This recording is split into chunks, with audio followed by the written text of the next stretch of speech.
Well, good morning, everybody. AJ Shaver from Shaver Sales. We're here at the Brute Force booth that we've been running all week long here at the New York Woodsman's Days Field Expo, Loggers Expo. So let me get the camera in the mount and I'll show you just what we have going on today. All right, so this is the 1824 gas-powered machine. It does have a 38 horsepower Kohler on it, 4-strand live deck, rotating pallet forks, 2024 splitter, wrapper, semi-pro electric start auto cycle, Josh's vertical splitter, another semi-pro inverted stump buster, set of grapple, log grapple on my MT85, and underneath all of these logs, that is a 1424.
So what I was wanting to do, I apologize for the noisy intro to the video there, but I was letting this thing warm up because I wanted to change out this firewood bag before all the people traffic started coming down the road. And yes, for full disclosure, I know I should pile this up another little bit, probably at least up into here, but you can't tell in the video, but there's a slight uphill grade here, and the MT just does not like moving an overfilled bag up that little incline. I end up doing a reverse wheelie. So But let me talk about this 1424. As you saw, we do have an 8-way wedge in this. Some of the pieces did hit that top tier, but it's just a stacked 8-way. I prefer it like this because it doesn't walk up off the I-beam. You get the rounded log trough, the heavy-duty in-feed chain, the hydraulic saw, the clamp, the measuring guide is the little snowplow whip hanging down. We do have that set at 16 inches. Now, a standard 1424, looking behind me so I'm not tripping over equipment, would just have the 2-strand live deck. This is the extended frame, so we get the 3 legs on this one. This is kind of like the Northeast special. We get 20 to 24 foot log length wood on the log trucks, where kind of the Midwesterners get the 100-inch stuff, so the 2-strand is fine for you. But these are 24 footers. I have not cut any of these down to make them fit. You just have to give yourself enough room that you can get by the guard here, otherwise it hangs up coming inbound. So I'll walk down here to the other end just to show you.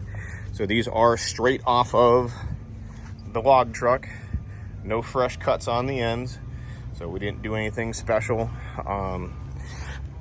I can just about pick one up here to make it teeter-totter on that last leg, but it does fit. You've heard me say it before, if you keep the butt ends up on the splitter side, it's kind of like the fat kid on the teeter-totter. You can go longer off of the opposite side, and that's just what this 3rd leg does. It becomes the fulcrum for these 24 footers.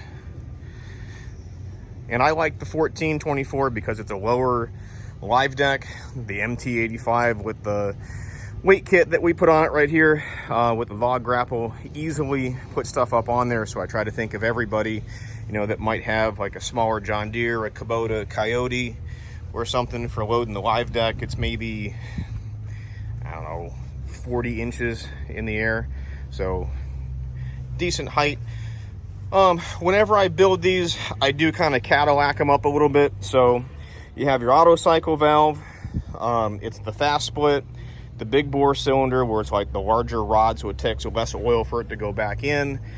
And then the other controls are pretty much just standard. You get your hydraulic wedge adjustment, the live deck in feed, your conveyor up and down, the live deck up and down.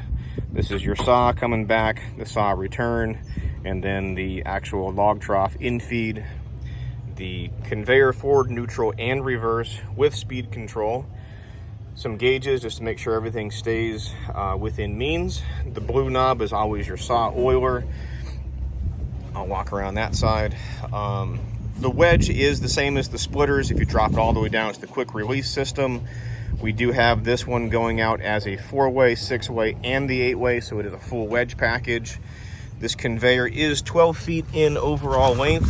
It has an 18-inch bottom trough and decent output height, definitely feeding dump trailers, mason dumps, the log lift bags, or firewood bags. That's the power lift that's in this one. It has the wedge holder on it, the sawdust chute on it. This is your bar and chain oil, automatic oiler, 26.5 horsepower EFI Kohler, electric start, the oil cooler.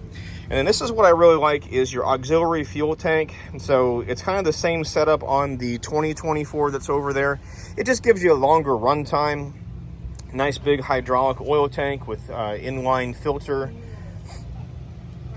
This actually spins around the other direction, so when the live deck comes up, it helps hold it in place. And then this is that magical weld right here and across, so everything from this point forward is your extended frame. With the extended frames, we do a little toolbox, nice place to keep an extra bar, spare chains, all that kind of stuff. It is a 2-inch ball, no electric brakes on this one, just LED lights. It probably weighs 4,500 pounds, 4,000 pounds, somewhere in that neighborhood. You've seen the pictures online. We've moved this around with my wife's Suburban. We got a guy that was pulling one around with like a Jeep Gladiator. So pretty easy. Small, compact, can fit it in the yards, make a good rental machine, anything like that. So All right, let me close this one out. Starting to drizzle just a little bit. Wouldn't be Boonville if it didn't rain. So, all right, well, if we can get you a sales quote on something like this 1424, give me a phone call. It's 833-SPLITTER, 833-775-4887. You can also email me at sales@shaverequipment.com. Don't forget to hit that like and subscribe button. Stay up to date on everything we have going on. Hope to see you out here at the Boonville show. We'll catch you next time, or see you in the booth.